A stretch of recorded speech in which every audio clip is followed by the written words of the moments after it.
શું તમે WhatsApp ની નવી પોલિસી વાંચ્યા વગર એક્સેપ્ટ કરી દીધી? શું હવે તમારો ડેટા મેટા સાથે શેર થશે? અને શું તમારી પર્સનલ ચેટ્સ ખરેખર સુરક્ષિત છે? ચાલો આ બધા જ સવાલોના જવાબ સરળ ભાષામાં સમજીએ. નમસ્કાર, હું દેવ ખત્રી, તમે જોઈ રહ્યા છો યોર ન્યૂઝ.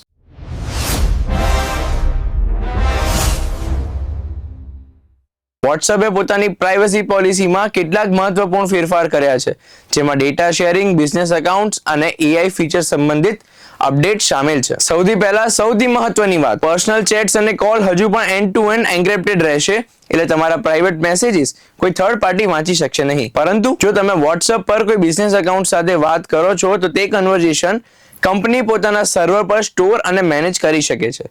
અહીં પ્રાઇવસી ટર્મ્સ અલગ હોઈ શકે છે. WhatsAppની પેરેન્ટ કંપની મેટા પ્લેટફોર્મ સાથે કેટલીક ટેકનિકલ ઇન્ફોર્મેશન શેર થઈ શકે છે, જેમ કે ડિવાઇસ ઇન્ફોર્મેશન, IP એડ્રેસ અને યુઝેજ પેટર્ન. WhatsAppનું કહેવું એ છે કે પર્સનલ મેસેજ કન્ટેન્ટ શેર થતો નથી, પણ યુઝર ડેટા પ્રોસેસિંગ અંગે લોકોમાં ચર્ચા શરૂ થઈ ગઈ છે. આ ઉપરાંત હવે WhatsAppમાં AI આધારિત ફીચર્સ પણ વધુ આવશે, જેમ કે સ્માર્ટ રિપ્લાયઝ, ઓટોમેટેડ અસિસ્ટન્ટ અને બિઝનેસ ટૂલ્સ. શું ચિંતા કરવી જોઈએ? હાલની માહિતી મુજબ તમારા પર્સનલ ચેટ સુરક્ષિત છે, પરંતુ બિઝનેસ ઇન્ટરેક્શન અને ડેટા યુઝેજ અંગે ટર્મ્સ ધ્યાનથી વાંચવા જરૂરી છે. તો મિત્રો, નવી સુવિધાઓ સાથે નવી ચર્ચાઓ પણ શરૂ થઈ ગઈ છે. શું તમે નવી પોલિસી વાંચી છે? શું તમને લાગે છે પ્રાઇવસી પર અસર પડશે? કોમેન્ટમાં તમારું મંતવ્ય જરૂર આપજો. આવા જ સ્પષ્ટ અને વિશ્વસનીય સમાચાર માટે જોડાયેલા રહો યોર ન્યૂઝ સાથે.